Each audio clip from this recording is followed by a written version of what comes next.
Kamyob deganidan zo'ridan kelib qoldi. 2016-yil. Kraskasi pashti top-toza, laboy gerbli. Bitta shopirda orqasida eshikda kichkina petnosi bor ekan. 4 yumshoq baloni. Mana shu yerda skuter kelib chertib olgan ekan, sepilgan ekan. Atak qolgan joyi top-toza. 200 ming yuribdi. Tana holatda egasini o'zidan dehqondan olasan, minasan degan mashina. 2016 kuzov ham, tex pasport ham 2016 ekan. 100 ta limitani. Hal zapaskalarni ko'rmasa bo'lmaydi, qarang. Yangi turibdi mashina. Olasan-u, prosta minasan degan mashina. Hozir yozgi kunida nima kerak? Konditsioner kerak. To'g'rimi, tog'a? Konditsioner обязательно kerak. Mana.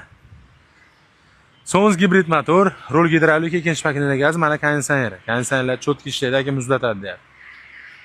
Hech qanaqa aybi yo'q, olasiz prosta minasiz deyapti. 2016-yil 200 ming yurgan, shu orqa ishda kichkina petnosi, laboy gerbli 200 ming yurgan, narxi $6800 deyilyapti. Egasini o'zidan bir qator yana kelishasizlar, Marg'ilon Nadirmatda turibdi. Kelaverasizlar.